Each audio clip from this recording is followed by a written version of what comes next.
प्यारे बच्चों, एक बार आपका फिर स्वागत है हमारे इस नए यूट्यूब चैनल पे जिसका नाम है Shri Shiv Sai coaching institute of development.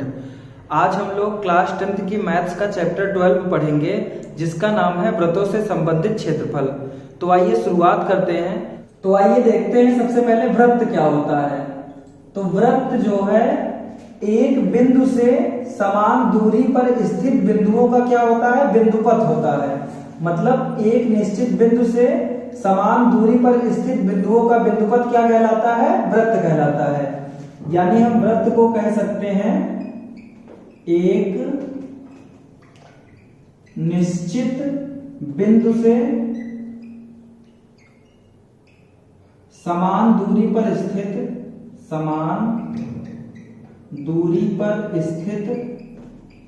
बिंदुओं का बिंदुपथ,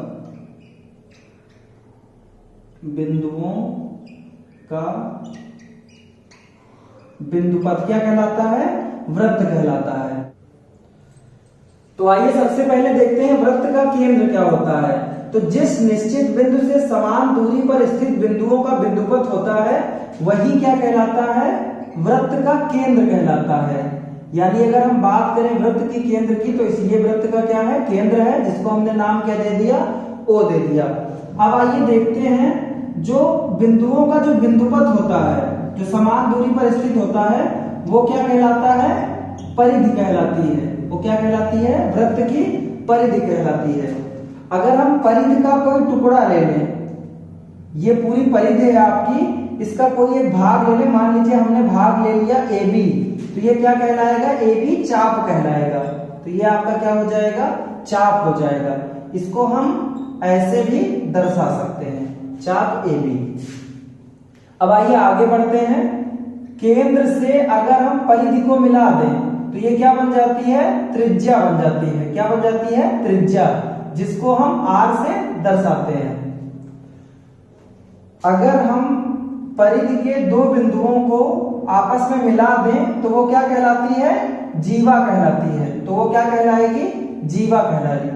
जैसे मान लीजिए इसका हमने नाम दे दिया AB, तो AB आपकी क्या है, जीवा है। इसी तरह इसका हम नाम दे दें OC, तो OC आपकी क्या है, त्रिज्या है। अगर हम एक ऐसी जीवा खींचे जो है केंद्र से होकर जाए तो वो क्या कहलाता है, व्यास कहलाता है। तो वो क्या कहलाएगा, व्यास कहलाएगा। इसको हम D से प्रदर्शित करते हैं। व्यास को हम किससे प्रदर्शित करते हैं, D से। अगर इसका नाम O है, इसका नाम C है और इसका नाम हमने A दे दिया, तो AC आपकी क्या है, व्यास है। यानी AC आपकी क्या है, व्यास है। तो व्यास को हम क्या लिखते हैं, D लिखते हैं। लेकिन अगर ध्यान दीजिए तो OC भी आपकी क्या है, त्रिज्या है। इधर OA भी आपकी क्या है, त्रिज्या है। तो व्यास को हम क्या लिख सकते हैं, यानी D को हम लिख सकते हैं 2 × R। यानी त्रिज्या का दोगुना क्या होता है, व्यास होता है। अब आइए आगे बढ़ते हैं।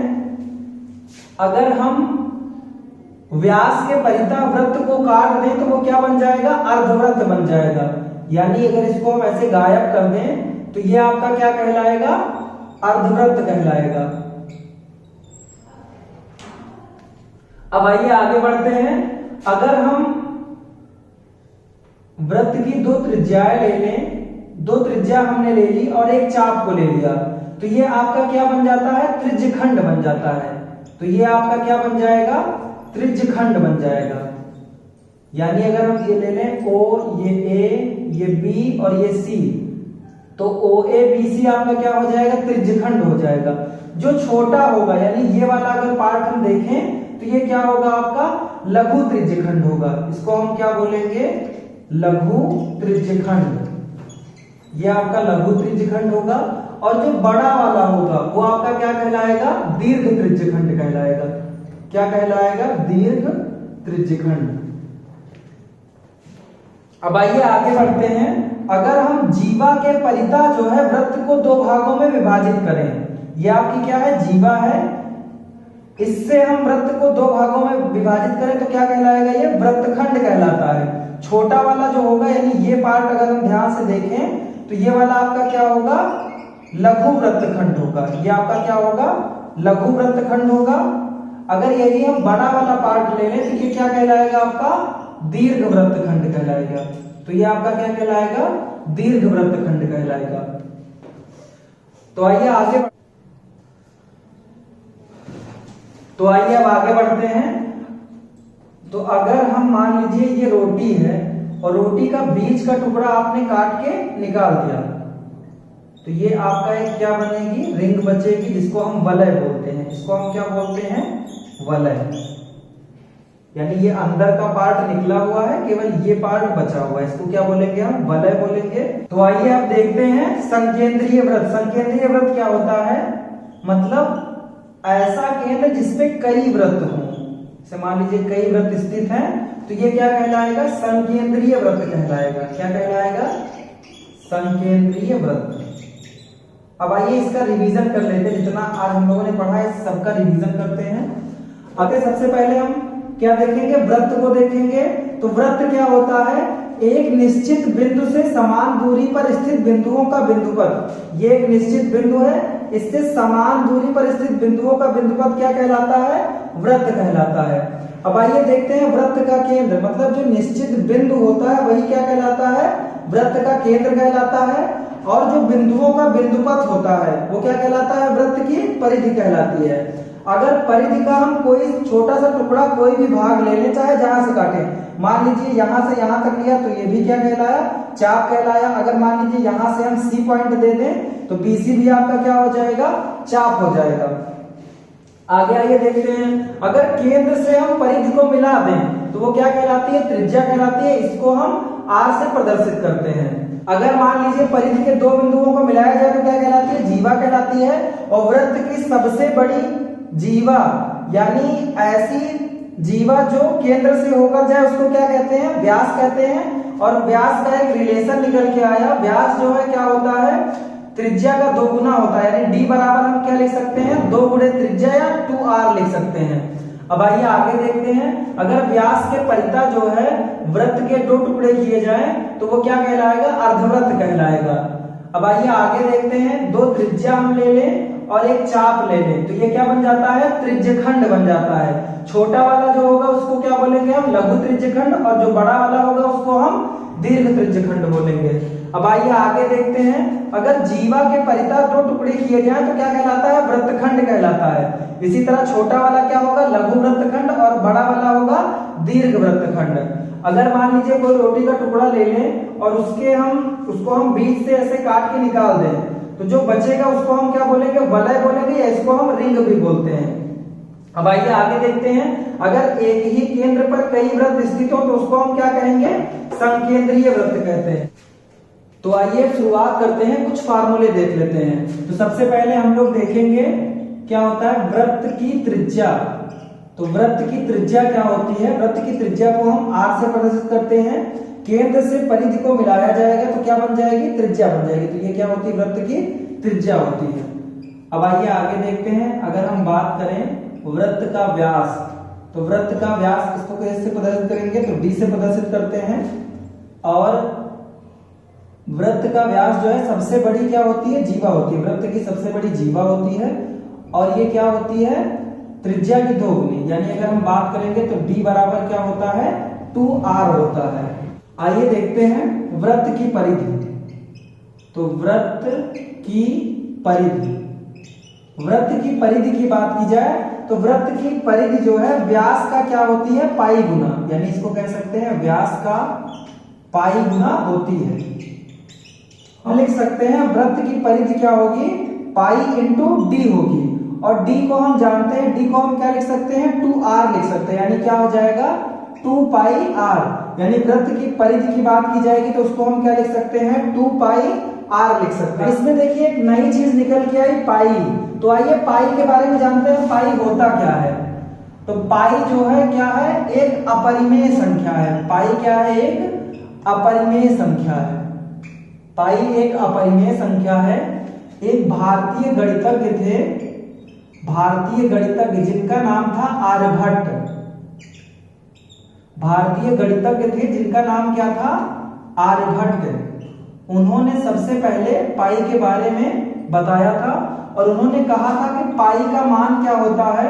पाई का मान उन्होंने दिया 3.14 16 समथिंग करके, मतलब इसके लगभग इन्होंने मान लिया था इसका पाई का। उसके बाद कई वैज्ञानिकों ने शोध किया और फिर इसका मान 22/7 और 3.1428, मतलब ये वैल्यू थी 22/7 और 3.1428। इसके लगभग जो है कई वैज्ञानिकों ने मान दिया। तो अगर हम ध्यान से देखें इन दोनों में, तो इन दोनों में देखिए एक चीज कॉमन है। क्या कॉमन है? 3.14। क्या कॉमन है इसमें? 3.14 इन दोनों में कॉमन है। तो इसीलिए पाई की वैल्यू अब जो है 3.14 और साथ में 22/7 यही जो है गणनाओं में यूज की जाती है। सबसे ज्यादा गणनाओं में यूज होने वाले पाई की वैल्यू है 3.14 और 22/7। आइए अब आगे देखते हैं। अगला है वृत्त का क्षेत्रफल। अगला क्या है आपका? वृत्त का क्षेत्रफल। तो वृत्त का क्षेत्रफल क्या होता है? वृत्त का क्षेत्रफल होता है πr²। आपको पता होगा अगर कोई दो विमीय कोई भी मान लीजिए आकृति ले ली जाए, मान लीजिए ये आकृति है, ये आपका आयत है, मान लीजिए आमने सामने की भुजाएं क्या होती है? बराबर होती है आयत में। ये वाली भुजा इसके बराबर है, ये वाली भुजा इसके बराबर है। ये आपका x एक्सिस है, ये आपका क्या है? y एक्सिस है। तो अगर मान लीजिए ये आपकी लंबाई है और ये क्या है? चौड़ाई है। तो लंबाई गुणे चौड़ाई, मान लीजिए ये कितना है? 4 मीटर है और ये आपका कितना है? 4 मीटर है। तो अगर हम इसका क्षेत्रफल निकालेंगे तो 4 चौक कितना हो जाएगा? 16 हो जाएगा। और मीटर मीटर क्या बन जाएगा? मीटर स्क्वायर बन जाएगा। यानी वृत्त का क्षेत्रफल जो है हमेशा किसमें आएगा? वर्ग इकाई में आएगा। मतलब वर्ग रहेगा और साथ में क्या रहेगी? इकाई रहेगी। जैसे मीटर है तो मीटर स्क्वायर हो जाएगा, किलोमीटर है तो किलोमीटर स्क्वायर, सेंटीमीटर है तो सेंटीमीटर स्क्वायर हो जाएगा। ये तो आइए इसी में आगे देखते हैं। अगर हमको वलय का क्षेत्रफल ज्ञात करना है, वलय का क्षेत्रफल जिसको हम रिंग भी बोलते हैं, तो हम कैसे ज्ञात करेंगे? वलय कुछ इस प्रकार की आकृति होगी। मतलब ये वाला एरिया, ये वाला पोर्शन आपको फाइंड करना है। यहां से यहां तक की त्रिज्या मान लीजिए r दी है और यहां से यहां तक की त्रिज्या पूरी क्या दी है आपको? कैपिटल R दी है।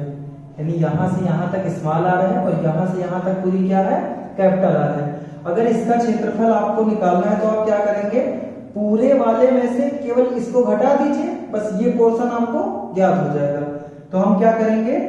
πr² माइनस πr², यानी पूरे वाले यानी बड़े वाले क्षेत्रफल से हम क्या करेंगे? छोटे वाले क्षेत्रफल को घटा देंगे, बस ये वाला पोर्शन हमको ज्ञात हो जाएगा। तो आइए शुरुआत करते हैं। अगर हम बात करें त्रिज्यखंड के क्षेत्रफल की तो उसको कैसे निकालेंगे? तो अगर हम ध्यान से देखें तो ये केंद्र हो गया आपका और ये वाला पोर्शन क्या कहलाएगा? त्रिज्यखंड कहलाएगा। ये वाला एंगल हमने मान लीजिए इसको थीटा दे दिया है। तो ये पूरा यहां से यहां तक पूरा कितना होता है? यहाँ पूरा ये पोर्शन अगर ले ले हम, ये थीटा भी, तो ये पूरा 360 होता है। लेकिन इसमें से अगर हम थीटा घटा देंगे तो क्या बचेगा? 360 माइनस थीटा बचेगा। ये वाला पोर्शन अगर बात करें, ये वाला पोर्शन, तो ये आपका क्या है? ये आपका है लघु त्रिज्यखंड। ये क्या है आपका? लघु त्रिज्यखंड है ये। पूरे पोर्शन की बात करें इसकी, तो ये क्या हो जाएगा आपका? दीर्घ त्रिज्यखंड हो जाएगा। क्या हो जाएगा? दीर्घ त्रिज्यखंड हो जाएगा।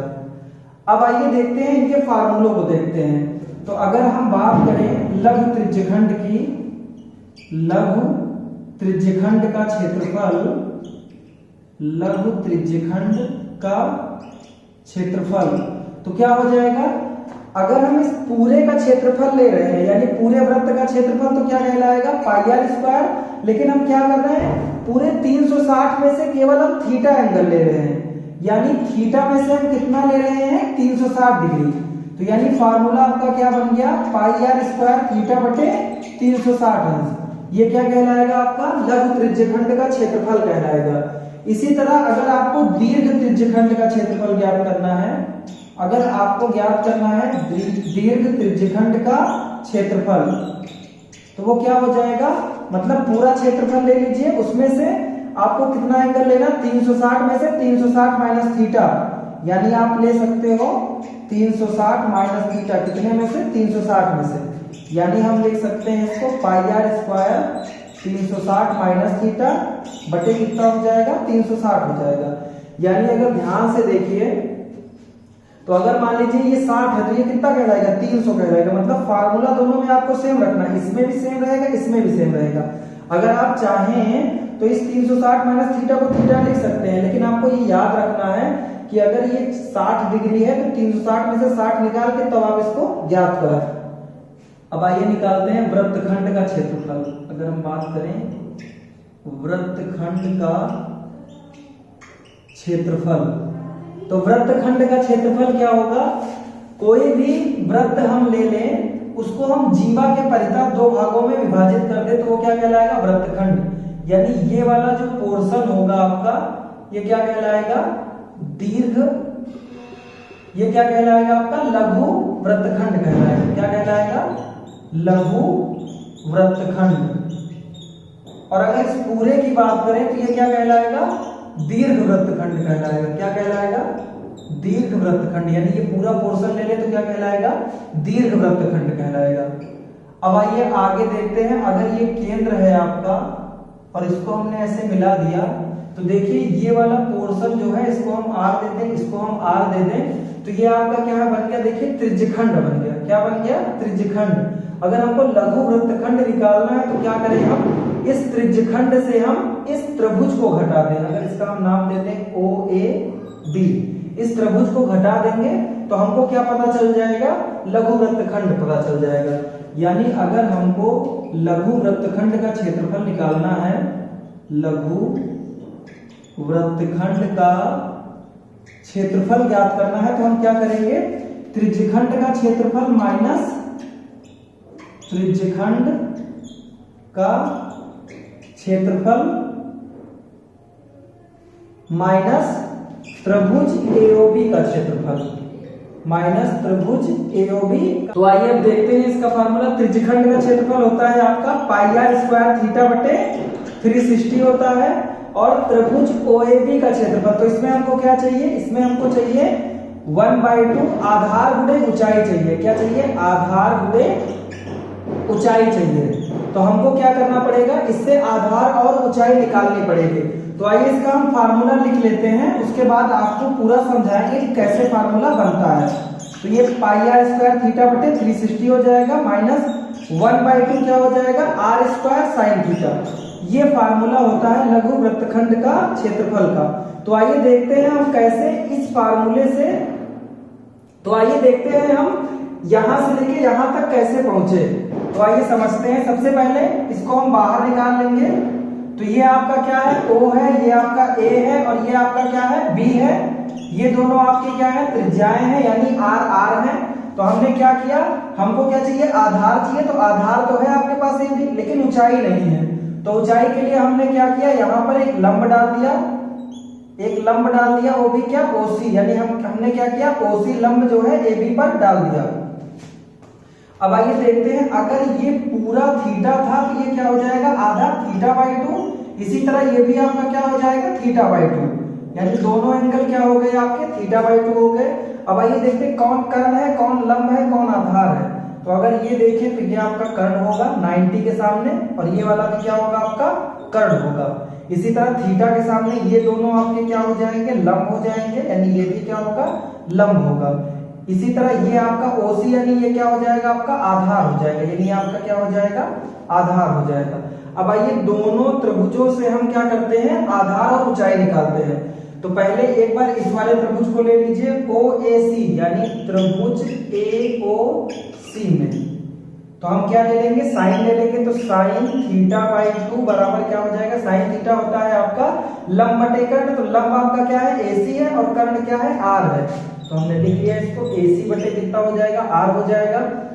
तो अपॉन में 1 माने, अगर AC की वैल्यू हम निकालें तो क्या हो जाएगा R sin θ/2। इसको हमने एक समीकरण दे दिया। इसी तरह दूसरा वाला त्रिभुज अगर हम ले लें तो त्रिभुज आपका क्या है BOC, त्रिभुज BOC में, तो त्रिभुज BOC में इस बार हम लेते हैं cos थीटा, यानी क्या हो जाएगा cos θ/2 इक्वल टू आधार बटे कर्ण होता है। तो आधार आपका क्या है OC है और कर्ण आपका क्या है R है। अपॉन में 1 मानिए, क्रॉस मल्टीप्लाई कर दीजिए तो OC बराबर आपका क्या हो गया r cos थीटा बाई 2 हो गया। अगर हम ध्यान से देखें तो फार्मूले में क्या होता है, यानी अगर हमको त्रिभुज AOB का क्षेत्रफल निकालना है, त्रिभुज AOB का क्षेत्रफल निकालना है तो ये होता है 1/2 आधार गुणे शीर्षलंब या ऊंचाई, आधार गुणे ऊंचाई। तो 1/2 हो गया। आधार की अगर हम बात करें तो आधार पूरा आपका क्या है, AB है, और हमने निकाला है किसकी वैल्यू, AC की वैल्यू निकाली है। लेकिन देखिए जब केंद्र से जीवा पर लंब डलाता है तो वो क्या करता है, समान दो भागों में विभाजित करता है, यानी AC बराबर किसके हो जाएगा, BC के हो जाएगा। यानी अगर हम AB की वैल्यू निकाले तो हम क्या लिख सकते हैं, AC प्लस BC। तो AC देखिए ये दोनों आपस में क्या होंगे, देखिए ये दोनों आपस में क्या होंगे, बराबर होंगे, यानी AC प्लस AC हम इसको लिख सकते हैं, यानी क्या हो जाएगा 2AC। यानी अगर हम AB की वैल्यू निकालना है तो हम क्या लिखेंगे, 2 × AC लिखेंगे। तो ये आपका आधार क्या है, AB है, और इंटू ऊंचाई, ऊंचाई आपकी क्या है, ऊंचाई है आपकी OC।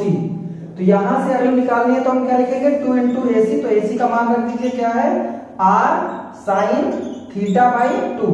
तो हम रख देंगे /2 हो गया, इंटू 2 हो गया, r sin थीटा बाई 2 हो गया। अब आइए OC की वैल्यू रखते हैं, तो OC की वैल्यू डायरेक्ट रख देंगे क्या है, r cos थीटा बाई 2 हो गया। तो देखिए अगर हम ध्यान से देखें तो r मिलके क्या हो जाएगा, r² हो जाएगा। 1/2 को 1/2 ही रहने दीजिए, और 2 sin थीटा बाई 2 और cos थीटा बाई 2। अगर हम बात करें 2 sin थीटा बाई 2 और cos थीटा बाई 2, तो ये क्या बन जाएगा आपका, sin थीटा बन जाता है। ये किसका फार्मूला हो जाता है, sin थीटा का। तो देखिए 1/2 r² sin थीटा आ गया, यही आपका फार्मूला है। अगर आपको दीर्घ वृत्तखंड निकालना है, अगर आपको क्या करना है, दीर्घ वृत्तखंड निकालना है तो आप क्या करेंगे, तो दीर्घ वृत्तखंड के लिए क्या करिए, वृत्त के क्षेत्रफल में से लघु वृत्तखंड आपको क्या करना है, घटा देना है। यानी लघु वृत्तखंड का क्षेत्रफल घटा दीजिए तो आपको क्या पता चल जाएगा, दीर्घ वृत्तखंड का क्षेत्रफल। उम्मीद करता हूं आज की क्लास आपको समझ में आई होगी, और इस वीडियो को ज्यादा से ज्यादा शेयर करिएगा, जिससे और भी बच्चे अच्छे से पढ़ाई कर सकें और उनकी भी प्रिपरेशन अच्छी हो सके।